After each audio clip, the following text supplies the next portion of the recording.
1972. It was the year BMW Motorsport was created, intent on dominating the racing circuit, beginning with the European Touring Car Championship and the European Formula 2 Championship. To do this, the engineers created the 3.0 CSL, known as the Batmobile for its radical aerodynamic wing. Soon after came the first vehicle bearing the M stripes and the M badge. It was called the M1, designed by Giorgetto Giugiaro in Turin, Italy. In 1979 and 1980, Formula One legends Niki Lauda and Nelson Piquet led a field of competitors in identical M1s in the Pro Car Series.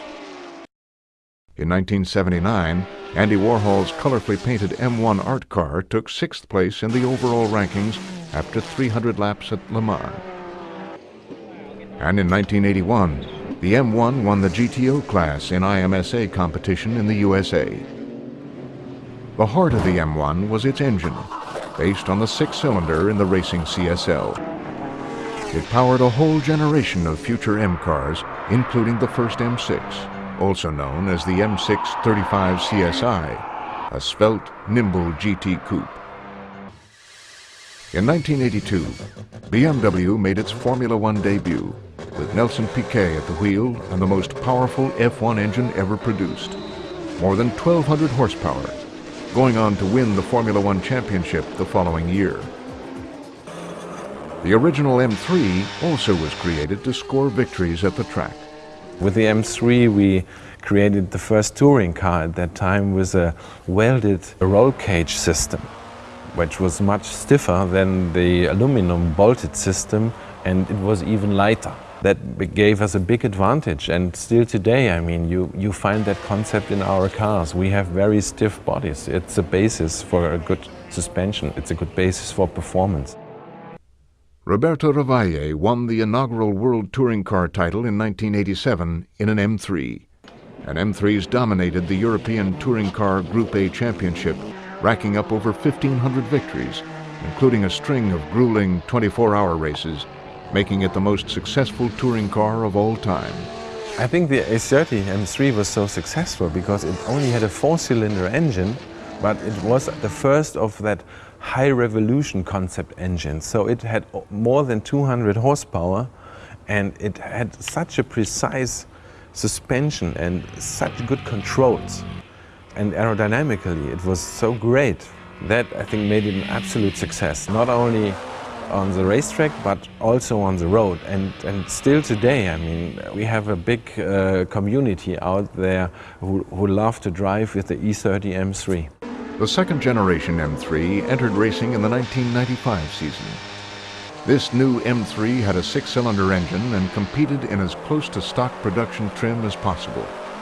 Except for pistons, camshaft, and wider tires, virtually everything was original BMW production parts. The 1982 Brabham BMW Formula One car had been the first race car to use digital engine management, and the technology was later transferred to M cars. Yet in 2000, it was the M3 and M5 engineers who developed the advanced engine electronics for the BMW F1 race cars. The extraordinary V8 engine in the current M3 is a descendant of the V8 which powered the M3 GTR, built for the American Le Mans series in 2001. We developed that car only in 6 months to put it to Sebring for the first race. And after some little hiccups in the early stage, then it was very successful. So we could win the manufacturer's title, the driver's title, the team title. In the United States, Team PTG campaigned the M3 for 11 years, winning 14 championships, including back-to-back wins at the 24 Hours of Daytona and the Sebring 12-hour race, and 3 professional GT manufacturers' championships. The new 4th generation M3 will compete in the American Le Mans series starting in 2009. Team Rahal will campaign the M3s on behalf of BMW Motorsport and BMW of North America.